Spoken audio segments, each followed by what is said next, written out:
I wish that I could hop on here and say that our homeschooling is running smoothly, everything is going exactly how it's supposed to go, but the truth is, it's really hard. My kids are complaining. I'm constantly feeling like I need to drop subjects in order for us to move on. And I feel like I'm not giving my 8th grader what she needs in order to get her ready for high school.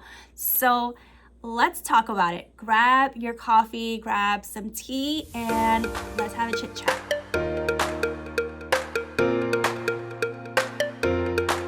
Welcome back, friends. If you're new here, my name is Michelle and I am a homeschooling mama to 4 kiddos ranging from ages 13 all the way down to 10 months, and we are entering our 4th year of homeschooling. When I first started this channel, I knew that I wanted to be as transparent as I can be with our homeschooling journey, with my faith, and just life in general, and be able to share our highs, our lows, things that are going great, and things that we're struggling with. So that's kind of what this video today is about. Now, whether you're just getting started with homeschooling or this is your 10th, 12th plus year of homeschooling, I feel like there's always going to be things that we wish we did differently. We're always going to have hiccups here and there. And I've realized that I have made a huge mistake in our homeschool and how we run things. And it's kind of just snowballed into this massive issue that gets in the way of everything. And that is establishing habits. So let's backtrack just a little bit. As I mentioned, we are going into our 4th year of homeschooling. We did not start homeschooling from the very beginning. I pulled my kids out of public school when they were going into 5th, 4th, and 1st grade. And honestly, those 3 years were not consistent at all. I tried to establish some type of structure, but the truth is there was just so many things going on. The first year, it's our first year, so we're learning everything as we go. I had some very big expectations. The expectation of how I wanted our homeschool to look and to run, and I was very excited about it. I wanted to be very hands-on.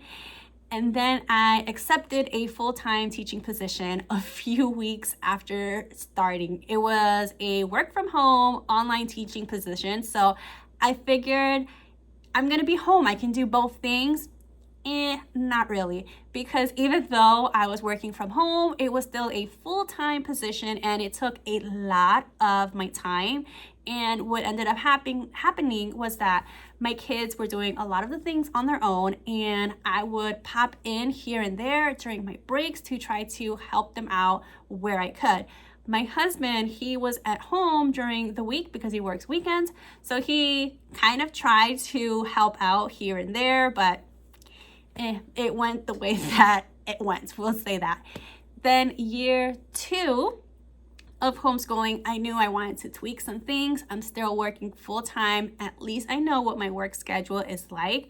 And I ended up changing out some of our curriculums. We started with the good and the beautiful, and then I switched my kids over to master books because they were very short lessons and I knew they would be doing a lot of things on their own. So I wanted to keep things simple. They can do the 2 or 3 pages that they had to do, move on to the next, and be done with that. I also had them in 3 co-op classes on Thursdays to cover my basic, their core that I didn't want them to miss out. Year 2 went better than year 1, but it still was not great. I ended up not liking master books. I felt like it was a little bit too short for them, and it still got kind of chaotic because my little one, he was doing 2nd grade. I still needed to be there to do most of the lessons one-on-one with him. So again, I'm just hopping from my basement to the main living room, trying to help where I can. And it still wasn't great. There wasn't any structure because I'm just popping in where I can, and my kids are pretty much doing the best they can too with what I gave them, and they're kids. So unless you're on top of them, you know that things are gonna get a little wild. So that was year 2. Year 3, I'm hoping things will get a little bit better. Curveball, I got pregnant, and that was a big change for all of us. I resigned from my job to be a full-time stay-at-home mom and focus more on their homeschooling. And I'm thinking, this is great. I'm going to be able to do everything just as I planned, how we're supposed to be doing things from day one. We're going to do all of the play dates. We're going to go out every single day, and we got this year. Not so much. My pregnancy was it was crazy. It ended up being a high-risk pregnancy. I was tired so much. There were so many doctor's appointments. So needless to say, anything that I had planned for year 3, that went out the window. We ended up taking more breaks than I like to admit on here. And I switched my kids back from master books to The Good and the Beautiful. We went back to that, and we also tried a few different things. I'm very big on unit studies, and I want to do all the things. That's kind of the type of person that I am. I see a thing that looks pretty, I want us to do that. So I would start something, and then unfortunately we'd have to drop it because of everything else that just got in the way with life in general. Thankfully, I have no clue how, but my kids were still progressing. We here in Pennsylvania, my kids are required to take state exams, and I do it for all 3 of them, even though even though they're only required to take the exams for certain years, I still give it to them every year so that we can see that progress, and they don't have an issue with taking it. If they did, then I wouldn't do it, but they actually also like to see where they stand each year. And again, I have no clue how, but luckily all 3 of them have been progressing very nicely despite the chaotic things that we have going on in life. And I feel like that happens in homeschool in general, that things happen. Homeschool and life, they kind of blend in, which there's their positive and their negative to that. The problem that I have been having is that it blends in so much that my kids don't have structure. There is no, we start this and then we have to do that and then we have to do the next thing. And a big part of that is the fact that the first 3 years, so many things have happened and my kids have not had that solid foundation. So here we are at the start of year 4. We've added in a 4th child, and in typical fashion, if you watch any of my previous videos, we've also added some changes. We have switched over to a mostly pretty much Charlotte Mason style of learning. We are doing Ambleside Online as our core curriculum. And at first, my kids started in their own individual years. They were doing years 4, 5, and 6. And then a very lovely lady on here commented on one of my videos mentioning, why am I not doing groups with them if they are in those specific years? And after researching Ambleside groups, which I didn't even know that they did, I decided to put a stop on what we were already doing and switch them all over to Ambleside groups. That way we're all on the same page. I can actually keep up with their readings, and it just runs a lot smoother for how I want our homeschooling to run, especially with, as I mentioned, we haven't really had structure. So I made the switch to that. And yes, if you watch my previous video, it has been going a lot smoother switching them over to groups. However, there's always ups and downs with homeschooling, and you only see little bits and pieces. So let me take you and show you the real and the raw.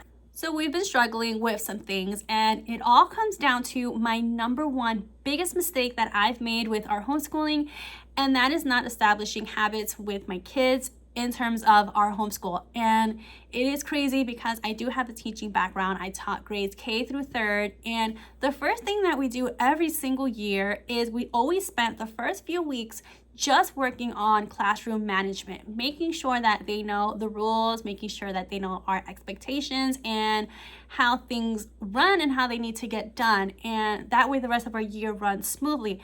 And it just didn't click to me because I felt like it makes sense for a classroom setting because I have 20 plus kids. Yeah, I need things to run smoothly. I need them to know what to do and when to do it so that everything else can just flow. But at home, I only have 3 kids. They're older, so they know what they're doing. We don't need to work on that.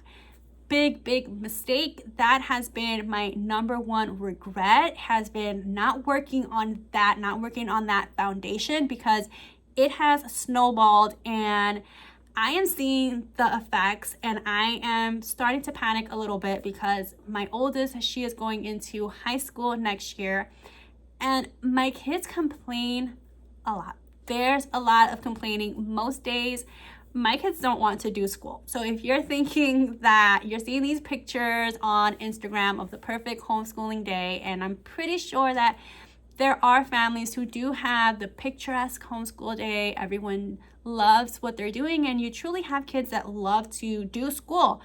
Those are not my kids. As soon as Monday rolls along, my little guy, my 9-year-old, he tells me, "Oh, we have to do school today. It's Monday. The weekend's over.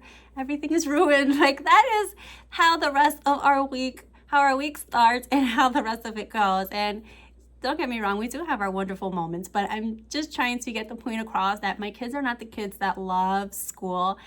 And I do feel that a lot of the issues that we're having right now, most of it falls on me for not establishing set expectations, set rules, and we haven't really had the chance to create the structure with me working full time and then with me getting pregnant. So those have been chaotic years, but this year that I am full time just with the kids, I am not working outside of the home, I am really trying to establish some structure, and I'm really seeing that habit training has been something that has been missing in our homeschool, and that is the key thing that kind of snowballs into everything else. It's not about the amount of work that my kids have to do, and I know that it's not the amount of work because the 3 of them, they're all doing the same thing. I've already rolled back some of their stuff to kind of meet their needs. So I took some things, so I know that they can handle the load. The thing is that they're not used to sitting down and we have this set amount of time to get X and Y done. They're not used to that type of structure. I did create these little booklets for them this year, these checklists, and it has a visual for them with every book that they need to read. And at the top, it goes over everything else that they have to do, their map, their read aloud, everything is on there. And what I told them at the beginning was, when I showed them the booklet, is these are the things that need to get done. It doesn't matter when you get them done, as long as you get them done. So it's up to you how long or how short your day is, as long as you get this done. Why did I think that was going to work? I don't know. I thought that this was a great way to give them more control of their learning and to establish that habit, but I didn't do it the right way because they were missing the basics first. I'm telling them this is what you have to do and you can do it however you want to do it. It works for my middle guy, my son. He knocks it out like this. He will complain about it. He doesn't want to do the readings, but he will knock it out and he will be done in an hour some days. Some days it takes him a little bit more, but for the most part, he will get down to it and he knows that, hey, if I do all of this, then I'm done for the day, and he'll do it. My other 2, they're both on the exact same spectrum. They're both very scatterbrained, and that was a horrible idea to give them that amount of control because they drag it out. And then again, I drop things for them. Kids are smart. Kids are very smart. They have learned that if they complain enough, mom's gonna drop things off because mom has a lot going on. So if we complain enough, it's going to get taken down. If I drag it out long enough, mom's gonna take some of the things off of my checklist off. And that really has been what's been happening. So I am realizing my mistake. I am seeing that the way things have been going is not going to work for us. It doesn't matter what curriculum we use. If there is no structure, if there is no set expectations for your homeschool, and for them to know the consequences of this has to get done or else you don't get to do this, or just for them to understand that you don't need to love school. You don't need to love school. Not everybody loves school, but you need to do school.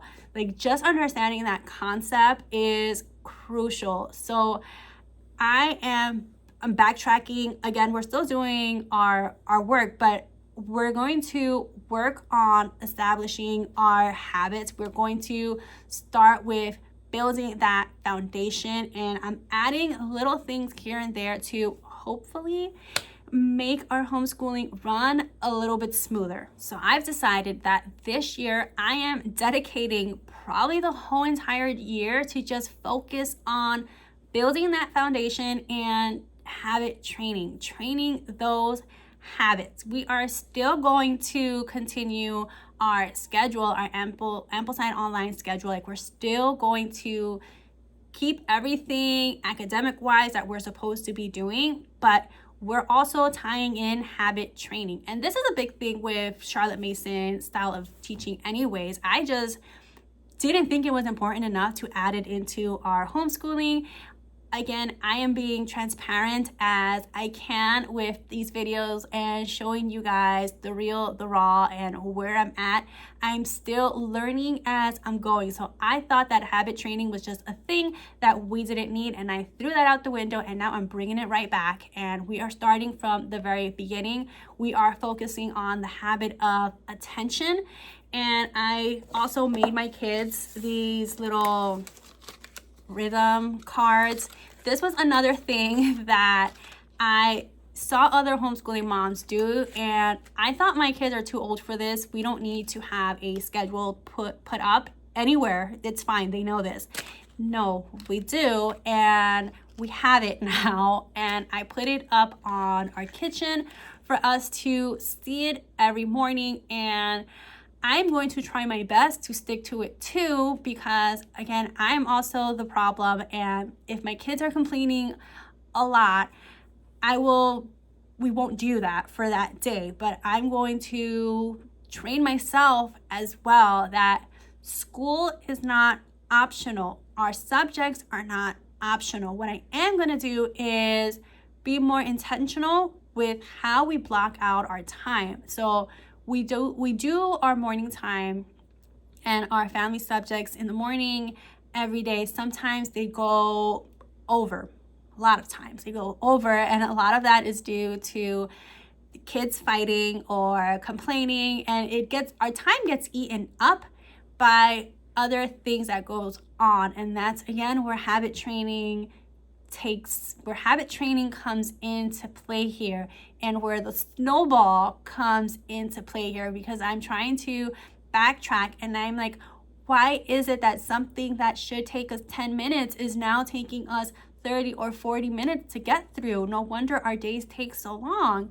And it is because of that, because there is no habit training, and they don't know that they're not supposed to be doing this at this time. We need 100% attention while we're doing the things that we need to do. And again, I feel like that's where homeschool and home life kind of get blend in, because they feel like school and play are the same. I'm at home, and like there's no clear boundaries. I feel, at least that's not what we've established. That is what we're going to be working on, giving 100% attention to the things that we do, and establishing those boundaries, making them fully aware that home and school. Yes, we are schooling while we're at home, but it's not playtime. It needs to get done. Our schooling is not optional, and just reiterating the importance of giving that full attention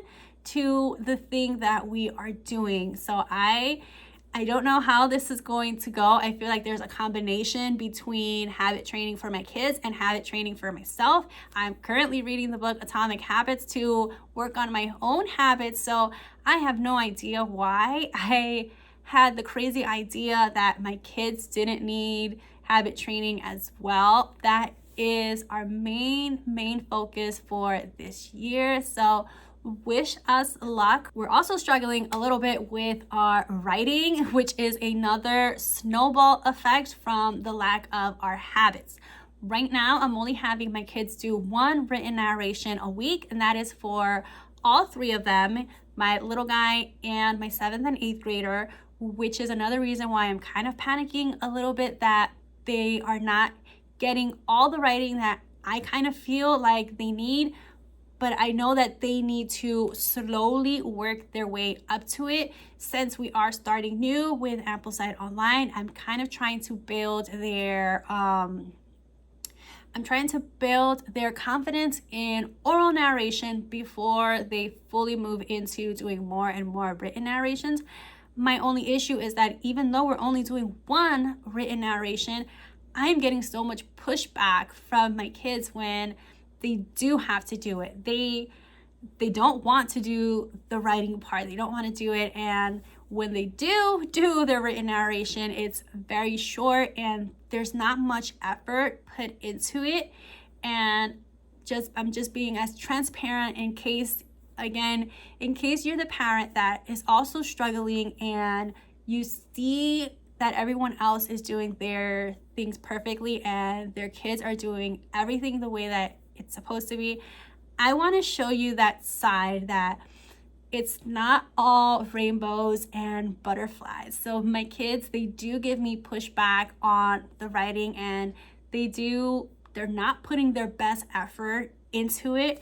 Sometimes I'll get 2 or 3 sentences if I'm lucky on the written narration, and this is for my older kids. So I'm also trying to work on that too, on attention, giving our full attention, and also best effort, that when we do something, we need to put our best effort into it. So I'm working on that too, and I'm going to try to model more things for them so that they can know, like, hey, this is the expectation, this is what I'm expecting, this is how I want it to look, and this is where I want you to be. So that's what we're working on. And again, just wish us luck, and I will keep you guys update on how it all goes. So if you feel like you're failing because your homeschool is not Instagram perfect, you're not alone, you're not failing. I am right there with you. And it's about progress over perfection. It's about noticing where we messed up and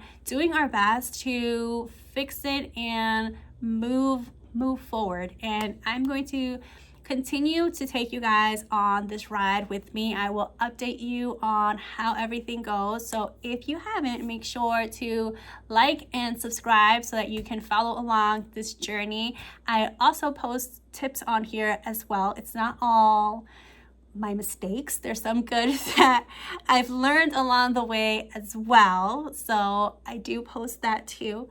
And I hope that you got something out of this video, and thank you so much for taking the time to just sit and chit chat with me. Let me know in the comments, what are some things that you're struggling with right now in your homeschooling, and how do you plan on navigating that? Let's try to help each other out. So thank you so much again for watching, and until next time, friends, bye everyone.